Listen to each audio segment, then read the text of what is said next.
नमस्कार जनसंवाद में आपका स्वागत है दोस्तों। आज 13 अक्टूबर हो चुका है। फटाफट ब्रेकिंग न्यूज़ निकल के आ रही है। पहली बड़ी खबर निकल के आई है। आपको बता दें, हमास ने तबाह कर दिए हैं इजराइल के कई एयरपोर्ट। ताबड़तोड़ दागी मिसाइलें, रूसी मिसाइलों से पूरी तरीके से बर्बाद हुआ इजरायली एयरपोर्ट। इजराइल ने लगाया रूसी मिसाइल को देने का आरोप। दूसरी खबर में आपको बताएंगे, तुर्की और सऊदी ईरान ने मिलाया हाथ, इजराइल के खिलाफ जिहाद का किया ऐलान, कहा बहुत हुआ इजराइल का वार। तीसरी खबर में आपको बताएंगे दोस्तों, आखिर क्यों गाजा पर पूरी तरीके से पर्ची फेंक करके इजराइल कह रहा है छोड़ने का निर्देश। फिलिस्तीनियों को गाजा छोड़ने की दी धमकी। चौथी खबर में बताएंगे, तुर्की ने भेजे एक पूरा का पूरा विमान, एयरपोर्ट के जरिए गाजा तक पहुंचा पूरा का पूरा मालवाहक यानी अन्न, भोजन और पानी समेत तमाम मानवीय सहायता भेजी है। अगली खबर, 22 देश कूद चुके हैं युद्ध में, लगा है तगड़ा झटका। 22 देश युद्ध में कूदे इजराइल के खिलाफ। एक एक करके आपको विस्तार से बताएंगे। कांग्रेस ने कैसे मोदी सरकार को कर दिया एक्सपोज, मध्य प्रदेश में कैसे मोदी ने स्वयं मान ली है हार, वहीं राजस्थान में वसुंधरा राजे ने दिखाई हेकड़ी, पूरी तरीके से मच गई है फूट।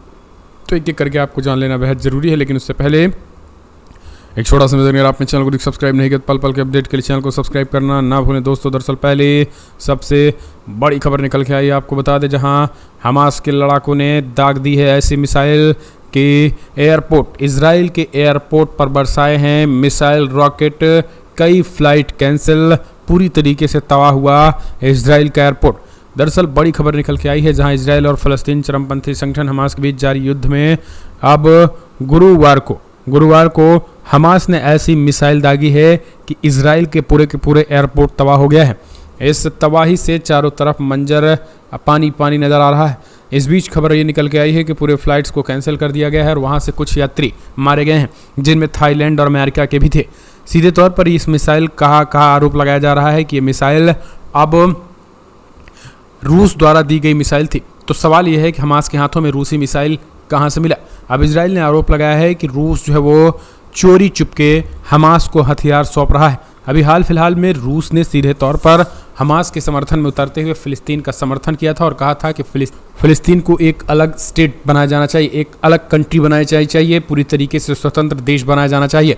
रूस के राष्ट्रपति व्लादिमीर पुतिन ने स्वयं इस बात को कहा था और कहा था कि इजराइल को तत्काल युद्ध रोकना चाहिए। अमेरिका पर भड़कते हुए उन्होंने कहा था कि अमेरिका हथियारों को जिस तरीके से इजराइल तक पहुंचा रहा है, ये एक देश से दूसरे देश में आग लगाना चाहता है। उसी कड़ी में अब खबर निकल के आई है कि लेबनान ने भी 2 दिन पहले हिजबुल्लाह, जो लेबनान का संगठन है हिजबुल्लाह, उसने भी रूसी मिसाइलों से हमला किया था, रूसी मोर्टार से हमला लगातार कर रहा है और अब हमास ने रूसी मिसाइलों से हमला किया है, जिसके बाद से इजराइल का पूरा एयरपोर्ट तबाह हो गया है। तो सवाल अब रूस पर भी कि रूस लगातार अब हमास का समर्थन कर रहा है। एक और खबर निकल के यहाँ अब इजराइल के खिलाफ हमास के लड़ाकों को मिला पाकिस्तानी हथियार। बहुत बड़ी खबर निकल के आई है। जी हाँ, दरअसल इजराइल और फलस्तीन के बीच युद्ध में अब पाकिस्तान हथियारों की एंट्री हो गई है। खबर आ रही है कि यूक्रेन पाकिस्तान से मिले हथियारों को काले बाजार में हमास समेत पश्चिमी एशिया और यूरेशिया के अन्य संगठनों को बेच रहा है। इन खबरों के बाद भारत सरकार अलर्ट हो गई है। बताया जा रहा है कि रूस से युद्ध लड़ रहे यूक्रेन को पाकिस्तान ने बड़े पैमाने पर हथियार बेचे थे। यही हथियार अब हमास जैसे संगठनों तक पहुंच चुके हैं। यूक्रेन का पश्चिमी एशिया और उत्तरी अफ्रीका को कई नॉन स्टेट एक्टर्स को हथियार बेचने का पुराना इतिहास रहा है। हालांकि आपको बता दें, इसके पीछे बड़ी रणनीति भी मानी जा रही है। पाकिस्तान के हथियारों का जखीरा फिलिस्तीन तक पहुंचना, ये कहीं ना कहीं अपने आप में ये मुस्लिम देशों की एक बड़ी चाल भी हो सकती है और यही कारण है कि इजराइल अब कंफ्यूज है। हालांकि आपको बता दें, इजराइल सेना के हत्थे चढ़े हमास के नागरिकों के हाथों में बड़े पैमाने पर पाकिस्तानी हथियार देखकर इजराइल अब भारत से इसकी शिकायत किया है। एक और खबर निकल के आई है, बड़ी अपडेट, ना पानी ना बिजली और ना ही पेट्रोल। इजराइल बोला जब तक रिहा नहीं होते हैं होस्टेज तब तक गाजा का कोई राहत नहीं। शनिवार को हमास के लड़ाकों ने इजराइल में घुस करके जो तबाही ताबड़तोड़ मचाई है, उसके बाद से इजराइल पूरी तरीके से कंफ्यूज हो चुका है। वो इजराइल सिर्फ गाजा पट्टी पर हमले कर रहा है, जबकि इजराइल पे चौतरफा हमले हो रहे हैं। जिसके बाद अब इजराइल ने फिलहाल अपने लोगों को छोड़ने की मांग रखी है। उन्होंने कहा है कि फिलहाल तत्काल जितने भी लोगों को पकड़ा गया उनको छोड़ा जाए। इजरायली ऊर्जा मंत्री कॉटजे ने गुरुवार को साफ कहा है कि उनका देश गाजा में बुनियादी संसाधनों या मानवीय सहायता की अनुमति तब तक नहीं देगा जब तक हमास ने अपहरण लोगों को रिहा नहीं करता। उन्होंने एक बयान में कहा है कि गाजा को मानवीय सहायता, कोई बिजली या स्विच चालू नहीं किया जाएगा, कोई पानी का नल नहीं खोला जाएगा और जब तक इजरायली अपहरणकारों की घर वापसी नहीं हो जाती है तब तक कोई ईंधन प्रवेश नहीं करेगा। तो ये तरीके से इजराइल ने ऐलान किया है। अगली एक और खबर निकल के आई है। इजरायली सैनिकों के अंतिम संस्कार में हमास के लड़ाकों ने कर दिया रॉकेट से हमला। दरअसल बड़ी खबर, हमास एक बार फिर से इजराइल पर ताबड़तोड़ हमले कर रहा है। लगातार इस हमले के बाद से दोनों तरफ से जानमाल का नुकसान हो रहा है। इजराइल हालांकि गाजा पट्टी पर हमले कर रहा है तो हमास अब इजरायलियों पर भी हमला कर रहा है। फ़िलिस्तीन हमास के आगे जो है वो अब आप समझिए, यरूशलेम के बाहर 20 साल के एक इजरायली सैनिकों के अंतिम संस्कार के दौरान सैकड़ों इजरायली स्तुति सुन रहे थे, तभी हवाई हमले के सायरन बजने लगते हैं। पता लगा कि गाजा पट्टी से रॉकेट छोड़े गए हैं। लोगों की चीख पुकार मच गई। हालांकि आपको बता दें, ये बम गिरते गिरते कुछ लोग जो है वो इधर उधर हो गए थे। इजरायली की नेस हरीम शहर में 20 वर्षीय सैनिक सेकंड लेफ्टिनेंट यानकाई कमिक्का की शनिवार को मौत हो गई थी। तो सीधे तौर पर आपको बता दें, लगातार हमास के लड़ाके बम विस्फोट कर रहे हैं। एक और खबर निकल के आई है, बिग ब्रेकिंग।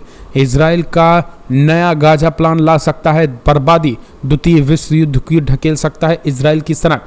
पूरे गाजा पट्टी पर कब्जे का बनाया प्लान लोगों को तत्काल मार के निकाल रहा है। इजराइल और हमास के बीच जारी भीषण और बर्बर युद्ध का आज छठा दिन है। दोनों तरफ से बर्बरता। हमास के अचानक हुए हमले के बाद से अब इजराइल के 1200 से 1300 लोग मारे गए। बीते कई दशकों से अब तक का सबसे बड़ा हमला हुआ है। आपको बता दें, हमास का ये हमला इसलिए भी मुश्किल माना जा रहा है क्योंकि उनके सैकड़ों लोगों को बंधक बना रखा गया है। हमास के लोग बंधक लोगों के वीडियो जारी करते हुए और युद्ध के बीच ब्लैकमेलिंग का इजराइल को डिफेंस में ले जाने की रणनीति पे काम कर रहे हैं। तो वहीं बड़ी अपडेट निकल के आई है, जहां इजराइल ने पूरे गाजा पट्टी को खाली करने के, यानी फिलिस्तीनी पूरे गाजा पट्टी को खाली कर दें, सेना, इजराइल की सेना गाजा पट्टी पर कब्जा करेगी, तभी हमास के आतंकी खत्म होंगे। ये बात इजराइल के पीएम नेतन्याहू ने कहा है और यही कारण है कि अब बड़े पैमाने पर अमेरिका से लेकर जर्मनी तक हथियारों का जखीरा भेजा है, जिससे ये वार को पूरी तरीके से खत्म करने की तैयारी है। और ये सनक जो है वो मुस्लिम देश कतई होने नहीं देंगे और यही कारण है कि मुस्लिम देशों की गोलबंदी भी हो रही है। अगर इजराइल की ये सनक होगी तो द्वितीय विश्व युद्ध होने से कोई रोक नहीं सकता। एक और खबर निकल के आई है, ब्रिटेन में रहकर फलस्तीन का समर्थन करना पड़ेगा महंगा, झंडा फहराते दिखने पर होंगे गिरफ्तार। ब्रिटेन में फलस्तीनी झंडे लहराने पर प्रतिबंध लगा दिया गया। गृह सचिव सुएल ब्रोब ने कहा है कि यदि कोई ऐसा करता पाया जाता है तो उसे सख्त से सख्त सजा दी जाएगी। वेबरमैन ने कहा है कि देश में फलस्तीनी झंडा फैलाने का मतलब इजराइल में आतंकवादी कृत्यों का महिमा मंडन करना है। भारतीय मूल की कैबिनेट मंत्री ने प्रतिबंधित आतंकवादी संगठन, जिसे दुनिया आतंकवादी संगठन कह रही, हमास के समर्थन के प्रदर्शन को रोकने के लिए पुलिस को कानून की पूरी ताकत का इस्तेमाल करने का आह्वान किया और उन्होंने कहा है कि ब्रिटेन में यहूदी विरोधी भावना के लिए कोई जगह नहीं है। तो यानी अब ये नया ऐलान जो है वो ब्रिटेन कर रहा है, यानी ब्रिटेन किस तरीके से कट्टरता की राह पर चल रहा है।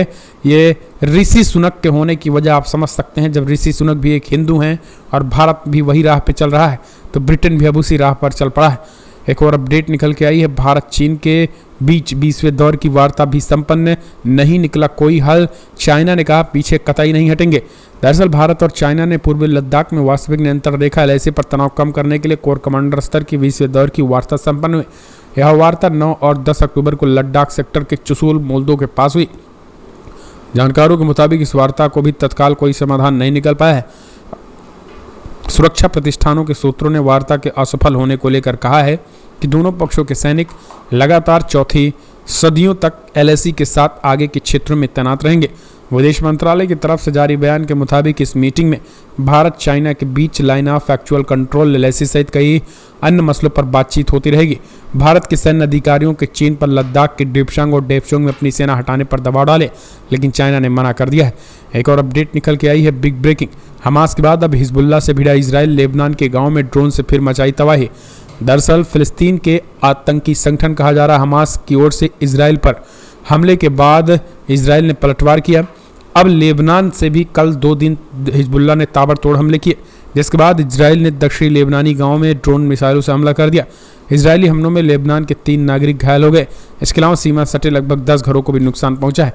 ऐसी खबर निकल के आई कि अब लेबनान को भी तालिबान निशाना बनाने लगे हैं। एक और अपडेट निकल के आई, गाजा पट्टी से निकलने का बस एक ही रास्ता, इजराइल वहां भी कर रहा है बमबारी, लोग भागकर बचा रहे हैं जान।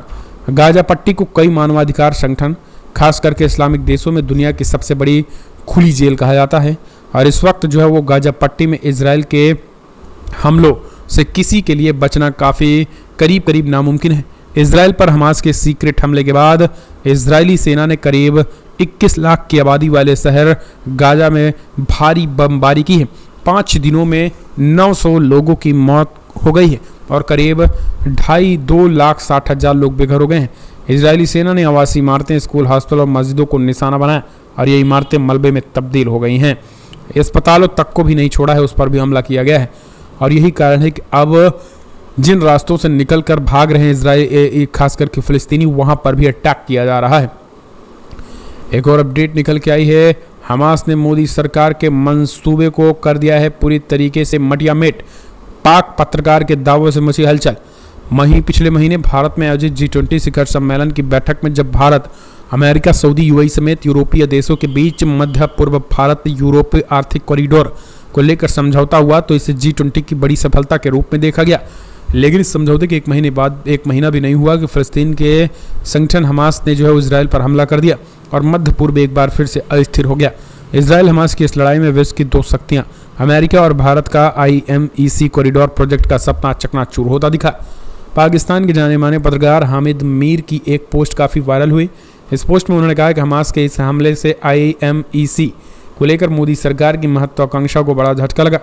मीर ने जियो टीवी की एक शो में कहा है कि हमास ने इजराइल पर जो हमला किया उसने पूरी दुनिया को हैरान कर दिया, लेकिन इस हमले पर भारत की सत्ताधारी बीजेपी बहुत परेशान है और नाराज भी नजर आती है।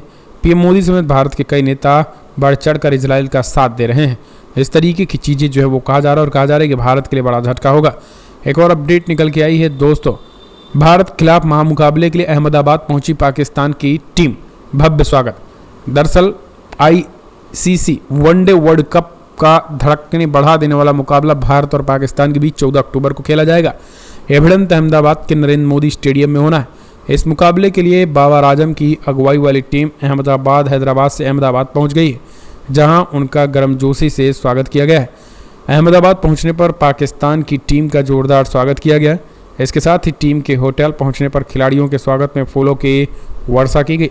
इसके अलावा ढोल और पारंपरिक स्कार्फ के साथ पारंपरिक नृत्य वाले कलाकारों ने इनका स्वागत भी किया है।